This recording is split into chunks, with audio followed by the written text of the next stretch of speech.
In 1975, this killer was arrested for the 26th time, yet he would evade serious consequences for another 3 decades and continue killing, eventually claiming the lives of 93 people.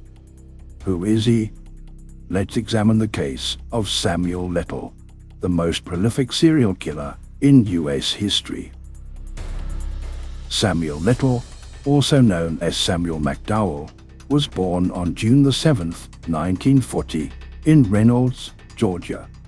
His story is one of a criminal who eluded justice for decades, leaving a trail of destruction across the country. Little's early life was tumultuous and marked by instability. He was raised primarily by his grandmother in Iowa and struggled with a difficult childhood. His criminal activities began early, with arrests for minor offenses such as theft. In 1956, he was sent to an institution for juvenile offenders after being convicted of breaking and entering. As an adult, Little's criminal record started to build, and he spent several periods in and out of prison. In 1961, he was sentenced to 3 years in prison for breaking into a furniture store in Lorraine. He was released in 1964, but by 1975, he had been arrested 26 times in 11 states. Then, in 1982, Little was arrested in Mississippi for the murder of 22-year-old Melinda Rose Lepre, but a grand jury declined to indict him. He was also acquitted for the murder of 26-year-old Patricia Ann Mount in 1984. Only a few months after the acquittal, Little was arrested in October 1984 for kidnapping, beating, and strangling 22-year-old Lori Barrows. She would survive the attack, but Little was allowed to go free, and 1 month later, police found him in the backseat of his car with an unconscious woman who he had also beaten and strangled.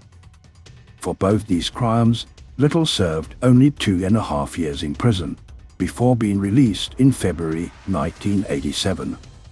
Following this release, he moved to Los Angeles and immediately continued killing.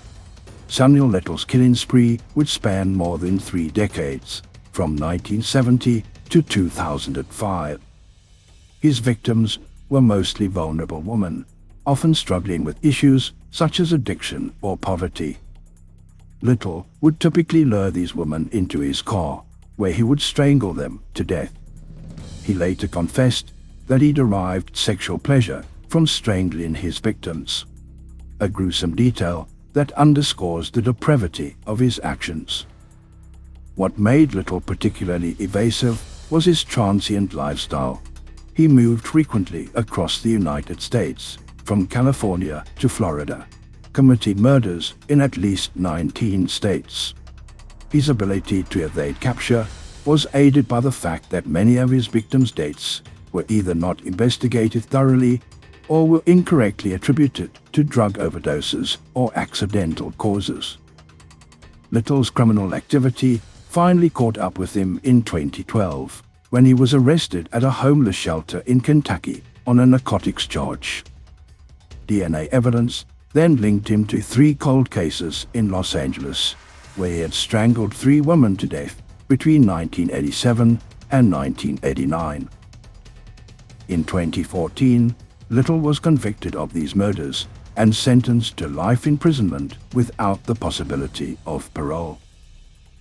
In total, he would be convicted of 8 murders, those of 32-year-old Annie Lee Stewart in 1981, 21-year-old Mary Jo Payton in 1984, Carol Linda Alford in 1987. Little's DNA was found on her underwear and under her fingernails. 35-year-old Audrey Nelson Everett in 1989.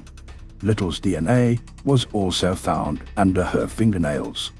Guadalupe Opedica in 1989.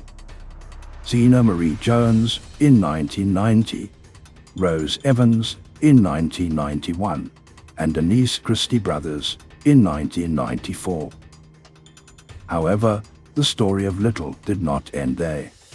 While serving his sentence, Little began to confess to more murders, eventually admitting to killing 93 people.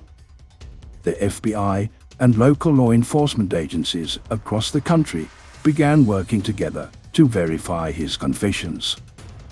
Using a combination of his detailed recollections, collaborating evidence, and the sketches he drew of his victims, authorities were able to confirm his involvement in at least 60 murders. Many of his other victims were never identified, and their bodies were never found.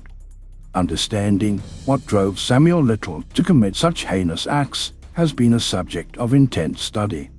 Little himself claimed to have been driven by a compulsion, a need to feel powerful and dominant. His choice of victims, women who were often overlooked by society, indicates a predatory instinct that targeted those whom he believed would not be missed. This combination of factors made him one of the most dangerous serial killers in history. Little died in prison on December 30th, 2020. The efforts to match Little's confession with cold cases highlights the advancements in forensic science, particularly the use of DNA evidence to solve crimes that were once thought to be unsolvable. However, the fact that he was allowed to continue killing for so long, despite his criminal record, demonstrated a failure in law enforcement to recognize the danger he posed to society.